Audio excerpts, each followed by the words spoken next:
সূরা হাশরের শেষ ৩ আয়াত।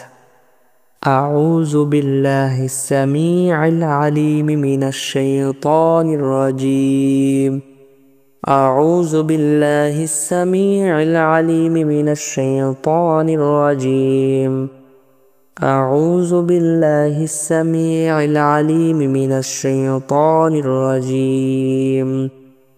هو الله الذي لا إله إلا هو عالم الغيب والشهادة هو الرحمن الرحيم هو الله الذي لا إله إلا هو الملك القدوس السلام المؤمن المهيمن العزيز الجبار المتكبر سبحان الله عما يشركون هو الله الخالق البارئ المصور له الأسماء الحسنى يسبح له ما في السماوات والأرض وهو العزيز الحكيم।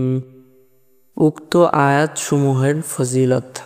যে ব্যক্তি সকাল সন্ধ্যা উক্ত দোয়া পাঠ করে, সকাল থেকে সন্ধ্যা পর্যন্ত এবং সন্ধ্যা থেকে সকাল পর্যন্ত ৭০,০০০ ফেরেশতা তার জন্য ক্ষমা প্রার্থনা করতে থাকে এবং এই সময় যদি তার মৃত্যু হয় তাহলে সে শাহাদাতের মৃত্যু হিসাবে গণ্য হবে।